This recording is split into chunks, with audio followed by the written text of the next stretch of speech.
하나님께서는 하나님의 사랑을 입은 사람들, 그리고 하나님의 택함을 입은 주의 종들에게 하나님께서 장차 행하실 일들에 관해 보여주시고 또 그들에게 그것을 알게 하여 주시기를 원하는 분이시다라고 하였습니다.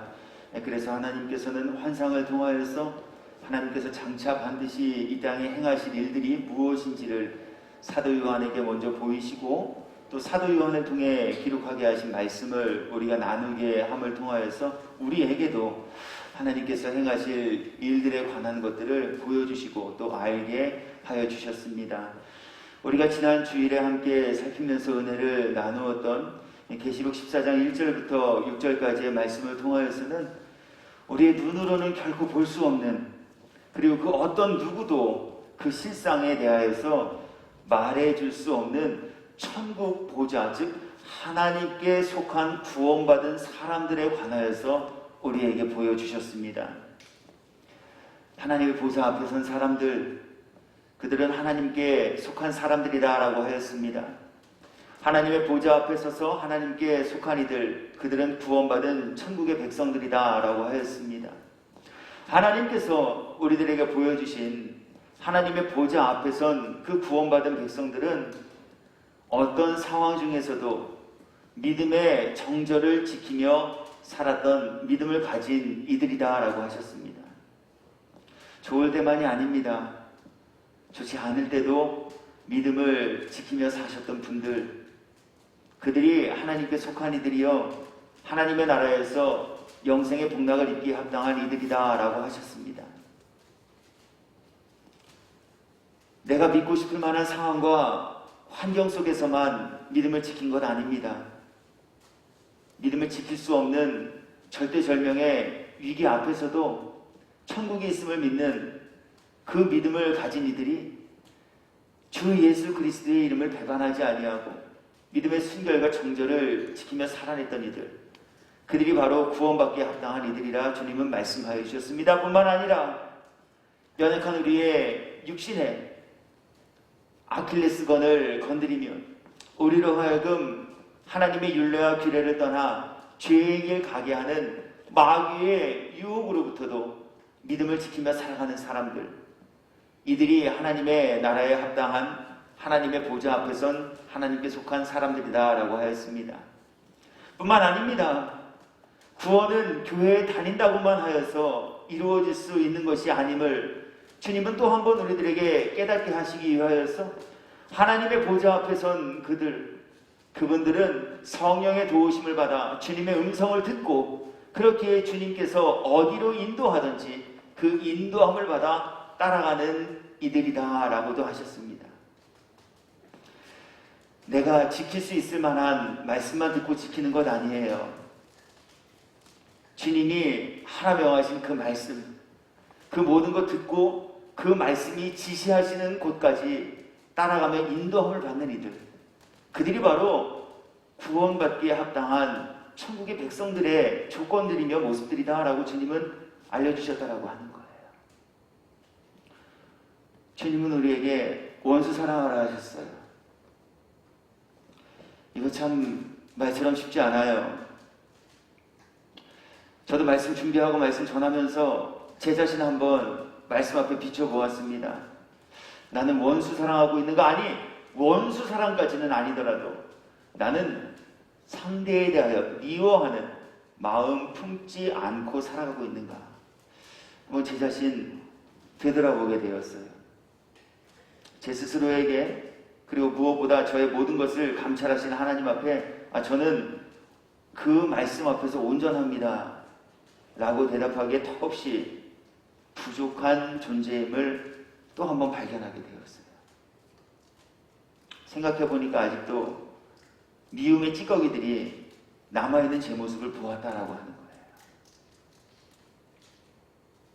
잊고 지낼 때는 상관이 없었지만 다시 한번 떠올려보니 그날의 나를 아프고 힘들게 했던 사람들에 대한 미움과 원망과 증오심이 아직도 저 마음 깊은 곳에 남아있는 것을 저는 발견하게 되었다라고 하는 거예요. 우리는 과연 어떠한가라고 하는 것이죠. 그렇다면 저와 여러분 모든 하나님의 이 말씀과 이 기준 앞에 어떠한 마음과 믿음을 가지고 살아가고 있는 거라고 하는 거예요. 뿐만 아니라 주님은 그리스도 예수의 보혈로 속량함을 입어 거듭난 사람들이야말로 천국에 합당한 이들이 되어질 수 있다라고도 알려주셨어요. 무엇이 되는 것보다 우리의 영혼을 구원에 이르게 하는 힘과 능력은 예수님을 믿는 믿음을 갖는 것에 있습니다. 무엇이 되어도요, 예수님을 믿지 못하시면 구원과 영생과는 상관없는 이들이 되고 만다라는 말씀이에요. 무엇을 많이 열심히 하는 것보다요, 예수님이 나의 죄를 위하여 이 땅에 오셔서 십자가에 달려 나의 죄를 대신할 속죄제물이 되시고 그 속죄제물이 되신 것으로만 모든 것이 끝난 것이 아닌 말씀대로 사흘 만에 다시 살아나시고 많은 증인들이 보는 앞에서 구름을 타시고 하나님 보좌 우편으로 승천하셨으며 우리를 위한 처소를 천국에서 다 예비하시고 난 이후에는 다시금 심판의 주로 또 구원의 주로 이 땅에 다시 오실 예수님이 되심을 믿는 이 믿음이 우리를 구원과 영생에 이르게 하는 능력이 오직 유일한 구원의 길임을 주님은 우리에게 말씀하여 주셨다라고 하는 거예요. 믿어지십니까? 믿어지기에 우리의 표정, 우리의 말, 우리의 행동에서 말씀의 열매들이 맺혀지고 있는가라고 하는 거예요. 정말 예수님 나 때문에 돌아가시고 예수님 사망의 권세를 깨뜨리시고 다시 부활하시고 지금도 살아계시고 이 땅의 심판의 주로 나의 영혼을 천국으로 인도하시기 위해 다시 오실 분이 되심을 믿는 우리 그 믿음을 정말 가지고 지내고 있는 거라고 하는 거예요. 그러면서 주께서 이 모든 것을 우리에게 보이시며 이 보이심 가운데 담겨진 교훈의 내용들을 살피며 나누게 하신 이유는 오직 하나. 우리 모두로 하여금 우리의 영혼이 하나님 보좌 앞에 서서 하나님께 속한 사람이 되게 하시기 위함이었다라고 하는 거예요. 남의 얘기를 우리들에게 그냥 보여주시고 들려주신 것 아니에요. 저와 여러분과는 전혀 상관없는 사람들의 이야기들을 우리들에게 전하여 주시는 것 아니라는 거예요. 주님이 이러한 내용들을 우리 모두에게 살피며 나누게 하신 이유는 오직 하나.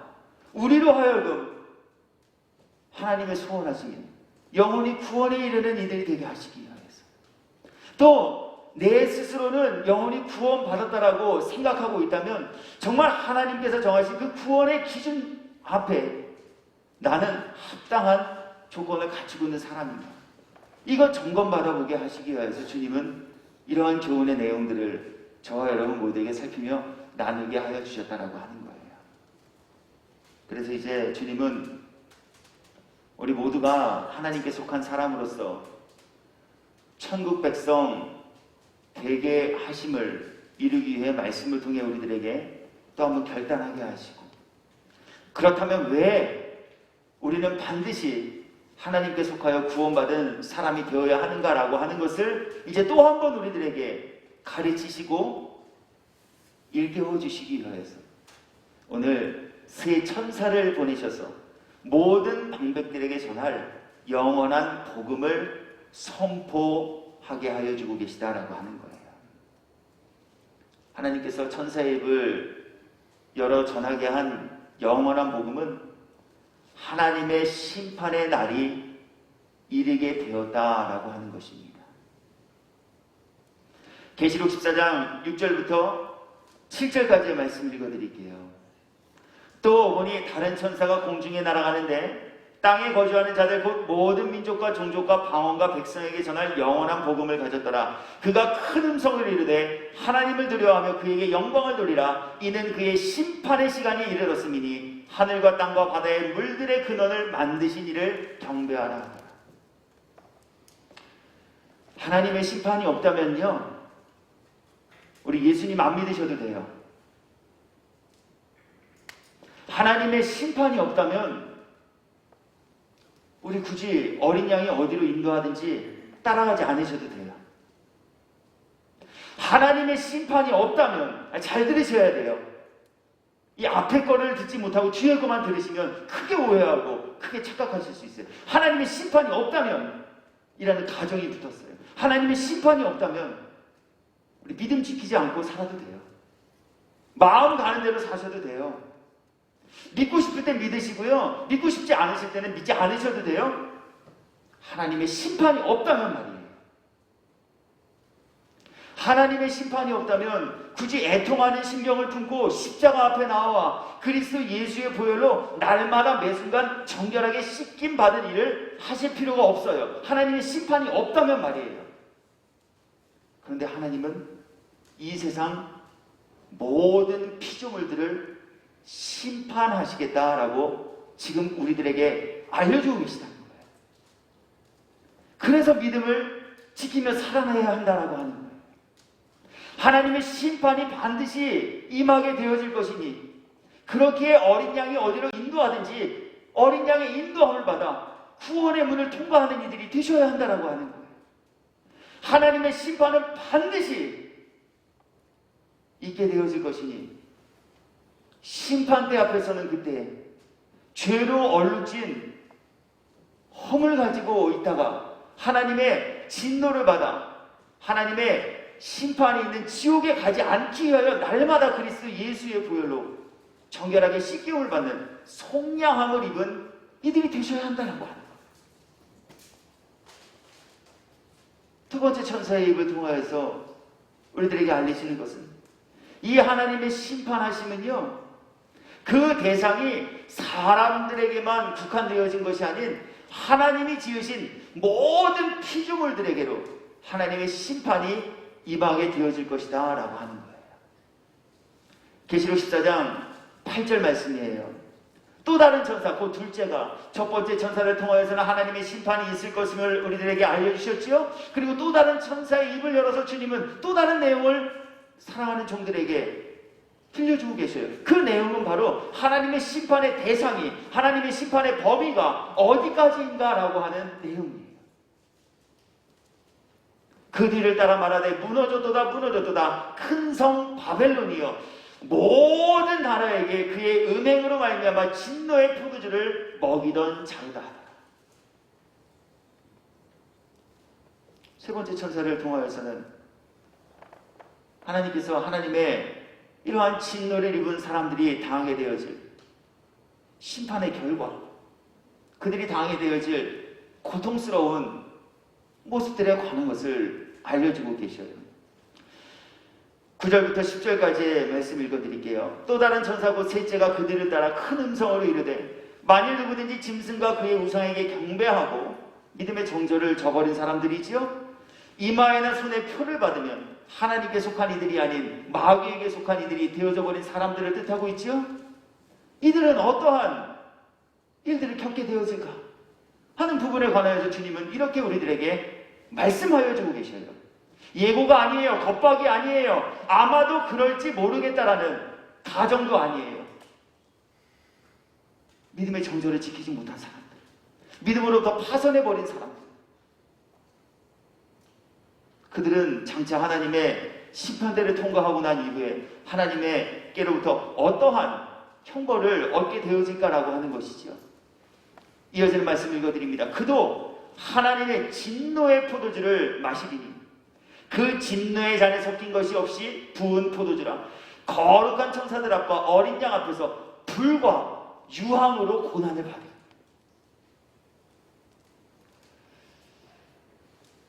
일상생활 하시면서 혹시 화상 입어보신 경험들이 있으신가요? 우리 의사 선생님들 이야기하시던 중에 이 이야기가 굉장히 좀 공감이 되어지고 또 오늘 말씀과 일치가 되어지는 내용일 것 같아서 좀 전해드려요. 우리 사람이 당하는 육체의 질병, 그로 인한 고통은 뭐 경중을 따질 수 없을 거예요. 다 고통스러워요. 몸이 병들면 다 힘들고 고통스럽죠. 그런데 특히 외과 의사들이 이야기하는 우리 사람이 당하는 질병과 또한 상체기로 인한 고통 중에 제일 큰 고통은 화상으로 인한 고통이에요. 너무 고통스럽대요. 화상으로 인한 육체에 가해지는 고통은 정말 상상할 수 없는 고통이다라는 이야기 하는 것을 제가 들어본 적이 있어요. 상상할 수 없는 그 고통, 그 불과 유황의 고통이 수반되어질 것이다라고 주님은 말씀하고 계셔요. 그렇기에 주님은 이러한 하나님의 진노의 잔을 받아 마시는 이들이 아니에요. 하나님께 속하여 하나님의 나라에서 하나님의 위로를 받으며 구원과 영생의 복락을 입고 누리는 이들이 되라 하심을 오늘 또 한 번 우리 모두에게 교훈하시며 말씀하여 주고 계시다라고 하는 거예요. 믿음의 정절을 저버리면 하나님의 진노의 잔을 마실 수밖에 없게 되어진다라는 이야기입니다. 어린 양이 어디를 인도하든지 그 인도함을 따라가지 못하면 결국에는 하나님의 진노가 있는 불과 유황, 그곳에서 고통받는 이들이 되어질 것이다라는 이야기예요. 그렇기에 주님은 저와 여러분 모두가 고통받는 곳에 거하는 이들이 아니에요. 주님 나라에서 구원의 기쁨 누리며 사는 이들 삼으시기 위하여서 또 한 번 우리에게 이 교훈의 내용을 나누게 하여 주고 계시다라고 하는 것이죠. 그렇다면 오늘 천사들의 입을 열어 전하여 주시기 세 가지 내용을 통해 저와 여러분 모두에게 전하여 주시는 또 우리 모두가 깨달아 알기를 원하시는 교훈의 내용들은 어디에 있을까요? 먼저 하나님께서는 하나님의 심판이 도래하게 될 것을 우리들에게 알려주시는 말씀을 통해 그러므로 말씀을 듣고 깨달은 우리 모두는 반드시 우리 앞에 임하게 되어질 그리고 반드시 우리가 서게 되어질 그 하나님의 심판대 앞에 서는 날을 준비하며 사는 이들이 되라 하심을 교훈하여 주고 계시다는 거예요. 하나님이 하나님의 심판의 날이 반드시 이르리라 이 말씀을 전하여 주시는 이 말씀을 나누게 하신 이유는 오직 하나, 심판의 날이 반드시 있을 것이니 그 심판의 날을 준비하며 사는 이들이 되게 하시기 위하여서 이 내용을 우리에게 나누게 하여 주고 계시다는 거예요. 하나님의 심판은 어떠한 심판이라고 하십니까? 하나님의 심판은요, 자신이 행한 대로 받는 심판이다라고 우리들에게 먼저 알려주십니다. 마태복음 12장 36절과 계시록 22장 12절 관련된 구절을 제가 연이어 읽어드립니다. 내가 너희에게 이르노니 사람이 무슨 무익한 말을 하든지 심판날에 이에 대하여 신문을 받으리니. 우리가 아무 생각 없이 살면서 내뱉은 그 한마디까지도 주님은 놓치지 않고 그 내용을 가지고 심판하시며 신문하시겠다라고 말씀하셔요. 하나님의 심판은 이러한 심판이라는 거예요. 두루뭉술 있지도 않은 것 가지고 너 그렇게 했지? 겁박을 하고 자백하면 죄를 형벌을 감형해 줄게 회유를 하는 이런 심판이 아니라는 거예요. 우리가 무익하게 던진 말, 아무 생각 없이 던진 그 농담 하나를 가지고도 주님은 그 내용으로 우리를 신문하시고 심판하시겠다라고 말씀하셔요. 이것이 하나님이 우리 각 사람들에게 행하여 주실 심판의 모습과 내용이라는 거예요. 계시록의 말씀도 읽어드릴게요. 또 내가 보니 죽은 자들이 큰 자나 작은 자나 그 보좌 앞에 서 있는데 책들이 펴있고 또 다른 책이 펴졌으니 곧 생명책이라 죽은 자들이 자기 행위를 따라 책들에 기록된 대로 심판을 받으리니.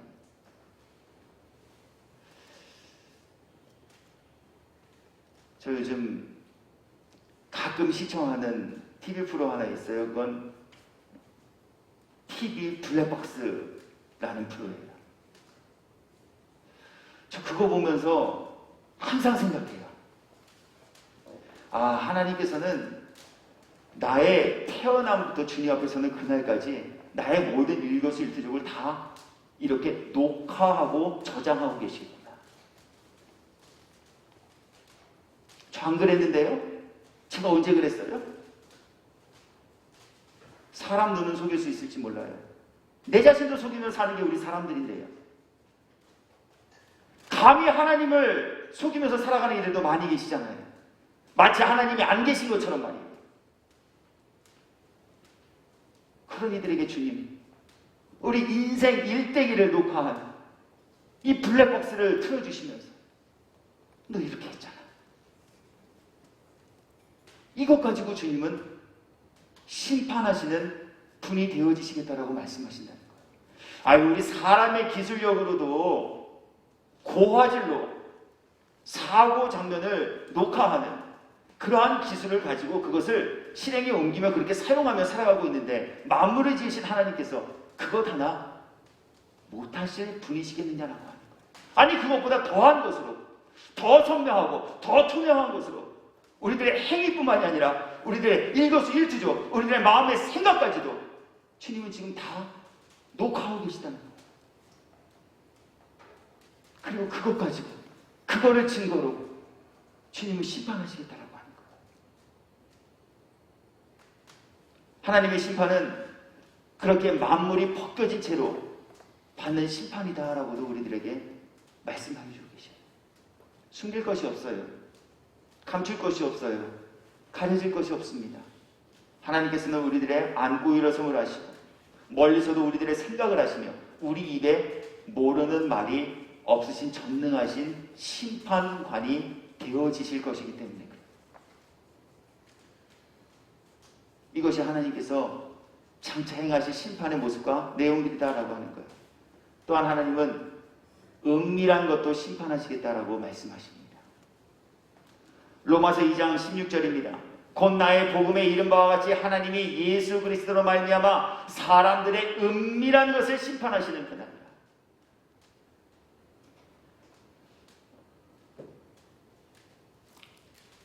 CCTV 피해갈 수 있어요. 증거 인멸할 수 있어요. 사람 속에 있는 건 내가 자백하지 않는 이상 들춰내 보이지 않고 숨길 수 있어요. 그러나 하나님께서는 은밀한 것 가지고 그것 가지고 심판하시는 심판의 주로 우리를 만나시는 분이시다라고 함을 알려주고 계셔요. 그렇게 이 심판을 위해 이 심판의 날에 하나님의 진노의 자리 아닌 하나님의 칭찬을 받는 이들이 되게 하시기 위해 우리가 준비해야 할 것들에 관해서 주님은 다음과 같이 알려주고 계셔요. 먼저로는 살아생전에 예수님을 믿는 믿음 가지시는 거예요. 돌아가신 다음 아니에요. 숨 끊어지신 다음 아니에요. 우리가 숨 쉬는 동안,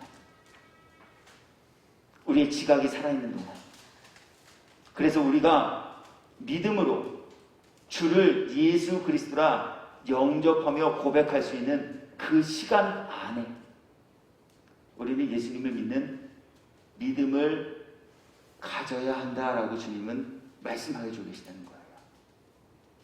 요한복음 3장 18절 말씀 읽어드릴게요. 그를 믿는 자는 심판을 받지 아니하는 것이요.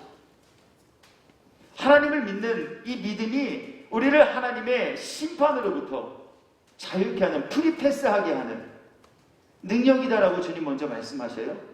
그러시면서 요한복음 5장 24절과 요한복음 11장 26절 통하여서는 이 믿음을 우리가 언제 가져야 하는가라고 하는 부분을 이렇게 말씀하여 주고 계시죠. 내가 진실로 진실로 너희에게 이르노니 내 말을 듣고 또 나 보내신 이를 믿는 자는 영생을 얻었고 심판에 이르지 아니하나니. 심판에 이르지 아니하리 영생을 얻는 것, 영원히 죽지 않는 이들이 되어지는 것, 그에 관해서 이제 주님이 이렇게 말씀하여 주고 계시다는 거예요. 무릇 살아서 나를 믿는 자는 영원히 죽지 아니하니. 이것을 내가 믿느냐? 숨 끊어지고 난 이후에 자식들이 아무리 불신자를 위하여 기도해도 그 영혼이 구원에 이르지 못하게 된다. 구원에 이르게 하는 믿음을 소유해야 할 때는 살아생전이라는 거예요. 하나님께서 우리들에게 허락하여 주신 이 시간 동안 말이에요. 예수님을 믿어 구원과 영생에 이를 수 있는 그 준비할 하나님이 허락하여 주신 그 기간 동안 예수님을 믿는 믿음을 가진 이들이 되라. 그래서 하나님의 진노의 자녀 아닌 하나님의 품에서 위로를 받으며 구원과 영생의 복락을 입고 살아가는 이들이 되라 하심을 오늘 우리에게 말씀하여 주고 계셔요. 두 번째, 하나님의 심판을 면하기 위해 우리에게 준비할 것에 관하여 주님은 경건하고 거룩한 삶을 살아가는 것이다 라고 말씀하십니다. 히브리서 13장 4절이에요. 모든 사람은 결혼을 귀히 여기고 침소를 더럽히지 않게 하라. 음행하는 자들과 간음하는 자들을 하나님이 심판하시리라.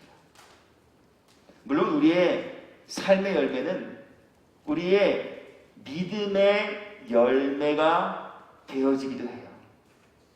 가지고 있는 믿음만큼 우리들의 삶에서 그 열매들이 드러나 보여지게 되죠. 그러나 주님은 오늘 이 말씀을 통하여서 우리들의 경건하지 못하고 거룩하지 못한 삶은 반대로 우리들의 영혼을 좀먹게 하고 우리들의 영혼을 병들게 하며 우리들의 영혼을 구원과 영생과는 상관없는 죄의 길로 가게 하는 이유가 된다라고 하는 것도 알려주고 계시다는 거예요. 아무리 믿음을 갖추고 있어도요, 아무리 믿음을 가졌다라고 자부해도요, 아무리 큰 믿음을 가지고 있다 할지라도요, 그 믿음을 좀먹게 하는, 그 믿음을 병들게 하는 삶의 더러운 행위들이 지속되어진다면 우리의 믿음도 그 삶에 거룩하지 못한 것들로 인하여서 더럽혀지게 되어진다는 이 영적 원리를 우리에게 알려 계시다는 거예요. 기도 좀 쉬어보신 적 있으세요? 기도 조금 쉬어보시면 우리의 영혼이 금방 알아요. 기도는 영적 호흡이잖아요. 숨 1분만 참아보세요. 다시 숨을 쉴 때 얼마나 숨을 가쁘게 쉬게 되는지 몰라요. 숨 3분만 참아보세요. 사망이에요. 기도 영적 호흡이라고 하였는데, 그렇다면 영적 호흡기를 떼버리게 되었다면 우리의 영혼이 과연 건강한 상태를 유지할 수 있겠는가라고 하는 거예요.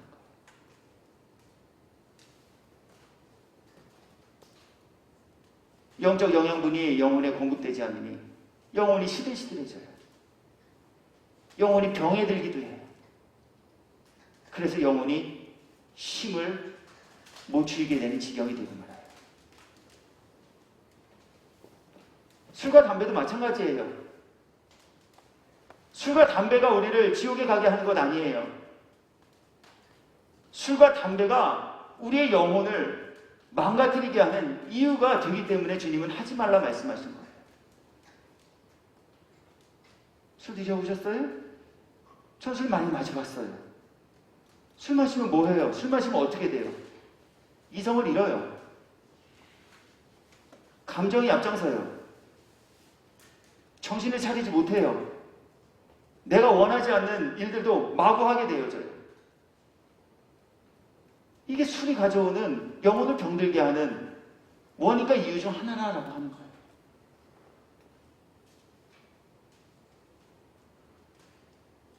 주님은 이러한 이유들로 인하여서 우리 모두에게 우리의 삶도 경건하고 거룩한 삶을 영위해 나갈 것을 오늘 명령하시며 바로 경건하고 거룩한 삶의 자세를 갖춤이 우리의 영혼을 병들지 않게 하는 이유입니다. 병들지 않은 우리들의 영혼이 구원과 영생에 이르게 되어지는 것임을 우리들에게 알리고 계시다라고 하는 거예요. 세 번째, 하나님의 심판의 날에 진노의 잔을 받지 아니하고 하나님의 위로를 입으며 구원과 영생에 이르는 이들이 되기 위해 준비해야 할 것은 긍휼의 마음을 품는 거예요. 말씀부터 읽어드릴게요. 야고보서 2장 13절입니다. 긍휼을 행하지 아니하는 자에게는 긍휼 없는 심판이 있으리라. 긍휼은 심판을 이기고 자랑합니다. 여기서 긍휼은요, 국어사전에 기록된 내용만 보아서는 상대방을 애처롭게 여기는 자비로운 마음, 인애로 정의되어져요. 그런데 성경에서 말하는 긍휼은요, 타인에게 대한 불쌍한 마음을 갖는 것을 넘어 성경에서의 긍휼은 바로 주님의 마음임을 우리들에게 알려주고 계셔요. 긍휼한 마음은요, 자애심이 아니에요. 성경이 말하는 이 긍휼함, 심판을 이기게 하는 이 긍휼은요, 주님의 마음이라는 거예요. 그래서 성경 그 어느 곳에도요, 사람이 사람을 향하여 긍휼히 여김을 받았다, 긍휼히 그들을 여겼다라고 하는 표현은 없어요. 오직 주님께서만이 우리 인생들을 보시며 그들을 불쌍히 여기셨다, 그들을 긍휼히 여겨주셨다, 이렇게 증언하고 있어요. 그래서 이 긍휼은요, 주님의 마음이에요. 왜냐하면 사람의 자애심과 사람의 자비로움은요, 그 대상에 따라 그 자비로운 마음이 제한되어질 수 있기 때문에 그래요. 여러분, 원수에게 자비로운 마음 드십니까? 네, 그냥 솔직히 한번 마음으로 대답해 보십시다. 나랑 원수 맺은 이가 있어요. 나를 힘들게 한 이가 있어요. 그런데 저 사람에 대해서 어떻게 나의 힘들고 나를 아프게 했던 것을 안 갚음해 줄 수 있을까? 이런 밉고 못된 마음을 가지고 있었는데 그만 그 사람이 길을 가다가 넘어져서 크게 다쳤대요. 피를 흘리고 있어요. 그것을 목격한 순간 좀 안 됐다라고 하는 생각이 들 수도 있지만, 우리 사람은 대부분 미움과 증오의 마음을 품고 있는 대상이 그러한 일을 만났다면 속으로 뭐라 그래요? 그거 쌤통이다. 그거 잘됐다. 심지어는 거 봐, 나를 이렇게 힘들게 하니까 너 하나님께 벌 받은 거야. 우리 감히 이런 말들과 이런 마음으로 상대를 정죄하고 하나님의 주권을 침탈하고 하나님께 용서받지 못할 죄를 쌓으며 살아갈 때 너무나 많이 있어요.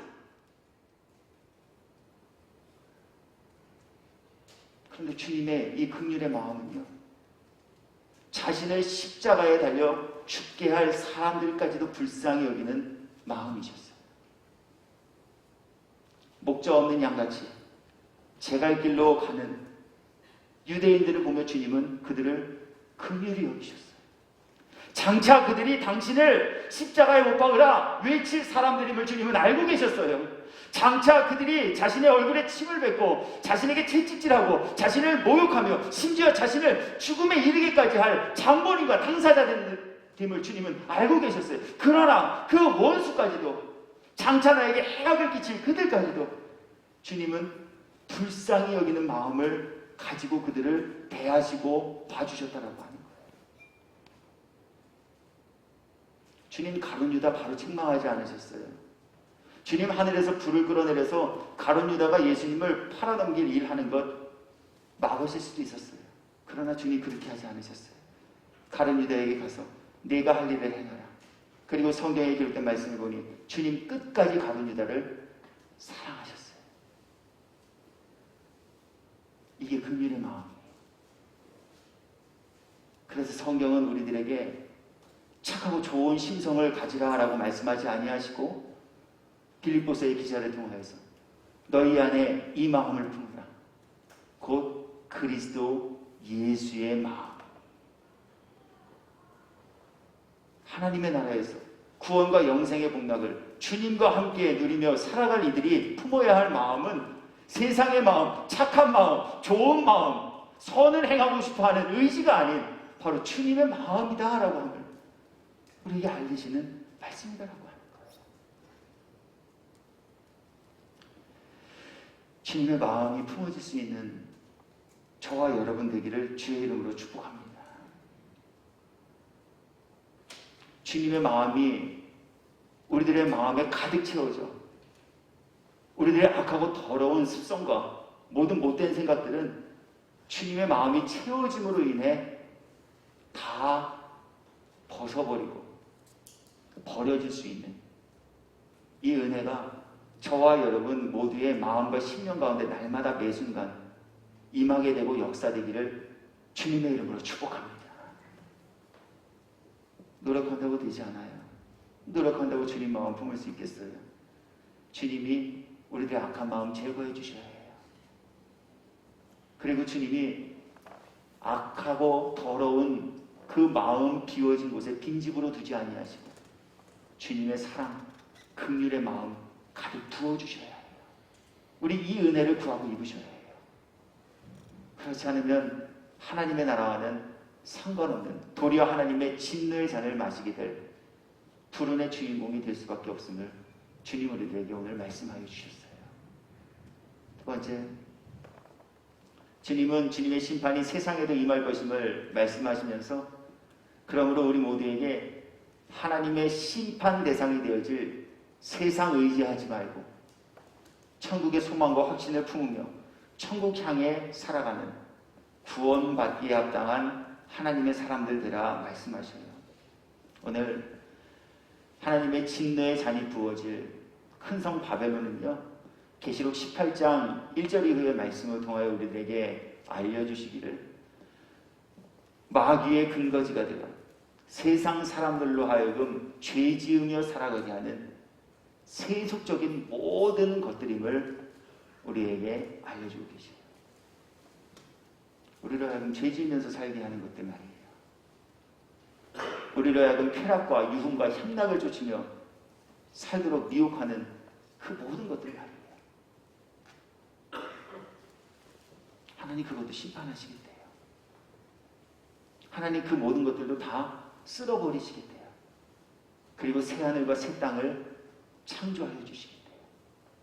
그렇다면 그곳에 속한 이들이 된다면, 그거 추구하고 그거 따라가게 된다면 역시 하나님께서 심판하여 쓸어버리실 그것들과 함께 하나님의 진노의 잔을 마시는 이들이 되어질 수밖에 없으시다는 거예요. 그렇게 해야 하나님께서는 세상에 속한 이들이 아닌 하나님께 속한 이들이요, 그렇게 해야 하나님께서는 육신에 속한 이들이 아닌 영혼에 속한 이들이, 그렇게 해야 하나님께서는 죄악에 머무는 이들이 아닌 구원과 영생과 하나님의 은혜와 위로하심의 복에 있는 천국에 속한 천국 백성 모두 될 것을 오늘 우리들에게 말씀해 주고 계시다는 거예요. 믿어질 수 있는 은혜가 저와 여러분에게 있기를 주님의 이름으로 축복합니다. 한 3년 전 어떤 분과 영혼 구원에 관한 이야기를 아주 긴 시간 동안 대화, 토론하면서 나눠본 적이 있어요.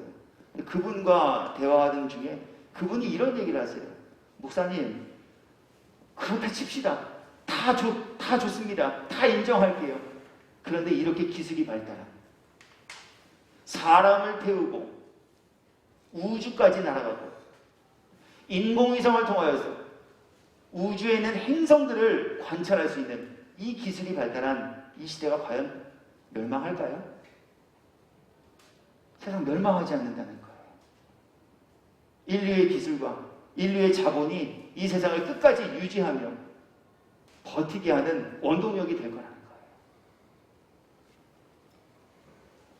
거예요. 알게 모르게 얼마나 이런 생각에 지배당하면서 지내는 분들 많이 계신지 몰라요.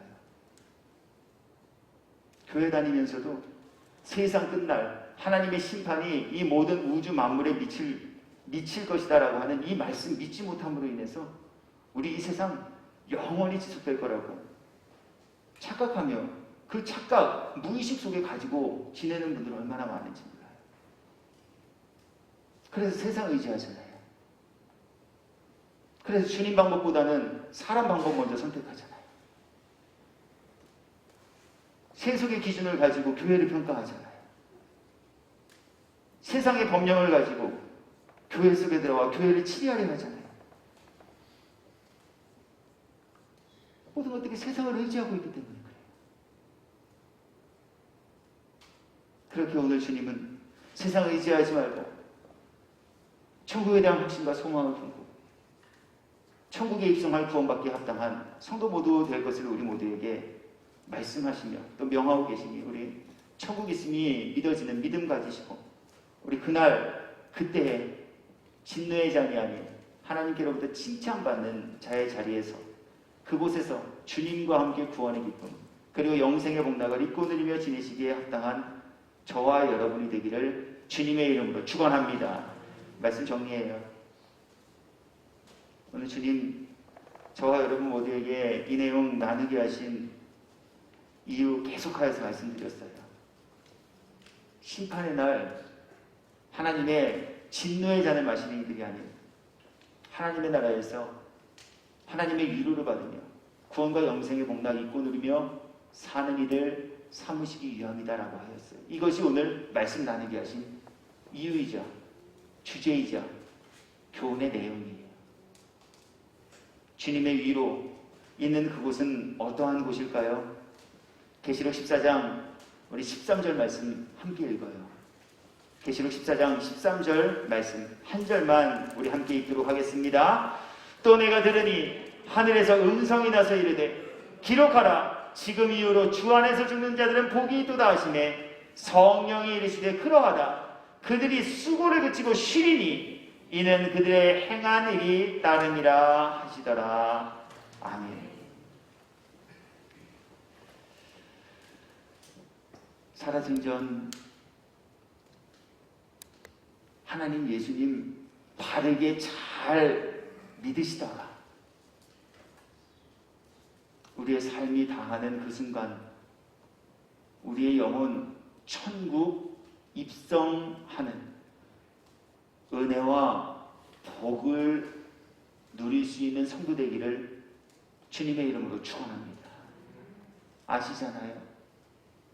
우리 보고 아는데도 이 무지한 그리고 연약한 우리 인생의 한계 때문에 늘 그 깨달음 놓치면서 살고 있어요. 한 번 오면 다 돌아가요.